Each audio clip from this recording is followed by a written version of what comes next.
بسم الله الرحمن الرحيم. الحمد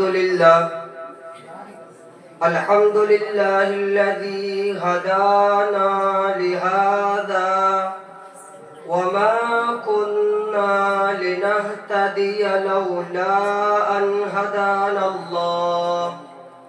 أما بعد، فأعوذ بالله من الشيطان الرجيم.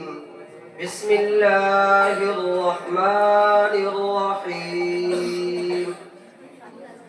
اتل ما أوحي إليك من الكتاب وأقم الصلاة. صدق الله العظيم.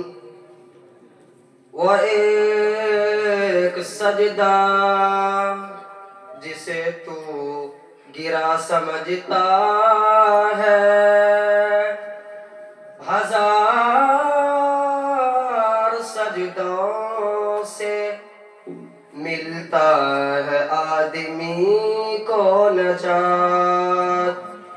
اللہ کے حضور میں سر کو جھکا کے دیکھ، اللہ کے حضور میں سر کو جھکا کے دیکھ، ملتا ہے کیا نماز میں سجدے میں جا کے دیکھ، ملتا ہے کیا نماز میں سجدے میں جا کے دیکھ۔ جناب صدر محترم مشفق اساتذہ کرام اور عزیز ساتھیوں، السلام علیکم ورحمۃ اللہ وبرکاتہ۔ آج کی اس پروگرام میں آپ حضرات کے سامنے کچھ نماز کے متعلق عرض کروں گا، جو عبادتوں میں سب سے زیادہ اہم عبادت ہے، جو قرب خداوندی کا سب سے اہم ذریعہ ہے۔ دعا کرے کہ اللہ تبارک و تعالی مجھے صحیح بات کہنے اور ہم سب کو اس پر عمل کرنے کی توفیق عطا فرمائے، آمین۔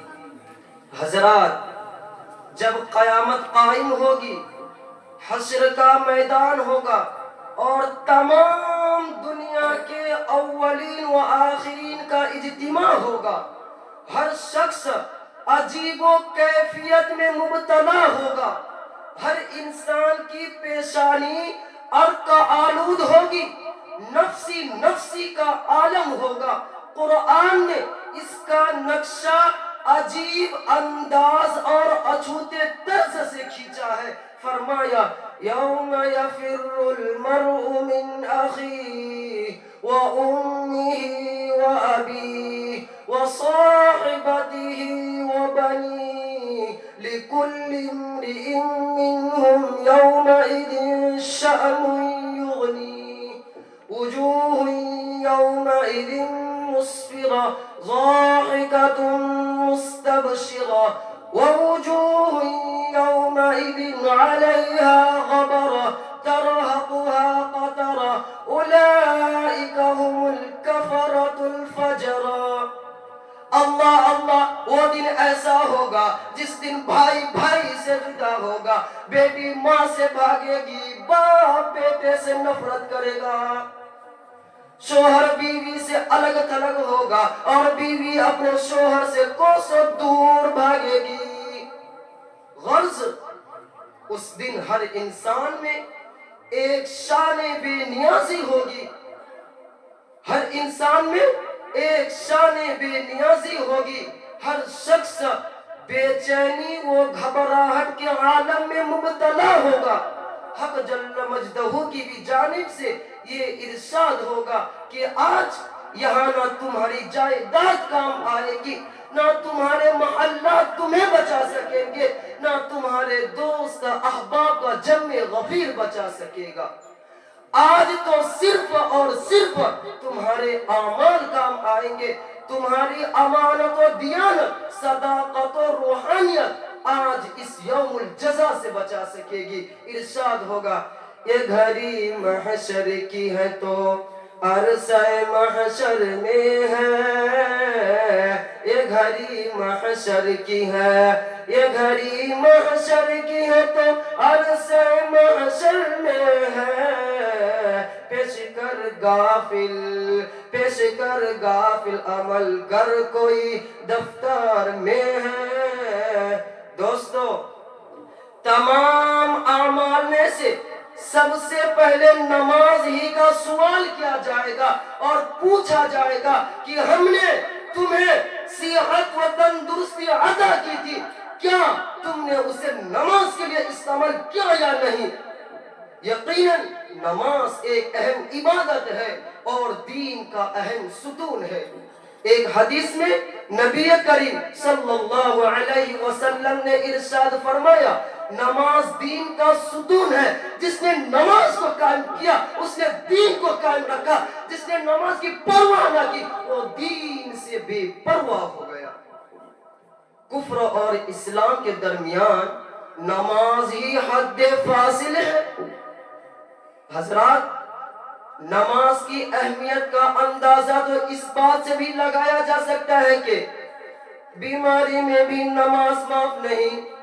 اگر کوئی شخص کھڑے ہو کر نماز نہیں پڑھ سکتا ہے تو بیٹھے بیٹھے نماز پڑھے، اور اگر بیٹھے بیٹھے نماز نہیں پڑھ سکتا ہے تو لیٹے لیٹے ہی نماز پڑھے. لیکن نماز کسی بھی صورت میں معاف نہیں ہو سکتی. ایک حدیث میں نبی کریم صلی اللہ علیہ وسلم نے ارشاد فرمایا من ترک الصلاة متعمدا فقد کفر. جس نے جان بوجھ کر کے نماز کو چھوڑا اس نے کافروں والا عمل کیا. گویا کفر و اسلام کے درمیان نماز ایک آر ہے، ایک آر. اگر کوئی شخص نماز کو چھوڑتا ہے تو وہ اس آر کو ختم کر دیتا ہے. نماز ایک نور ہے، نور. نماز ہی سے دل کو روشنی ملتی ہے، اس سے ٹھنڈک حاصل ہوتی ہے. نماز ہی سے سکون و اطمینان میسر ہوتا ہے. فرمایا تاجدار مدینہ محمد عربی رسول اللہ صلی اللہ علیہ وسلم نے قرۃ عینی فی الصلاۃ، میری آنکھوں کی ٹھنڈک نماز میں ہے. جب بھی کوئی گھبراہٹ ہوتا، کوئی مصیبت نازل ہوتی، آندھی طوفان آتا تو آپ صلی اللہ علیہ وسلم فوراً مسجد کا رخ کرتے اور نماز میں مشغول ہو جاتے. اللہ تبارک و تعالی ہم سب کو آپ صلی اللہ علیہ وسلم کے بتلائے ہوئے طریقے پر نماز پڑھنے کی توفیق عطا فرمائے اور مرتے دم تک نماز میں قائم و دائم رکھے. آمین. وآخر الدعوانا الحمدللہ رب العالمین.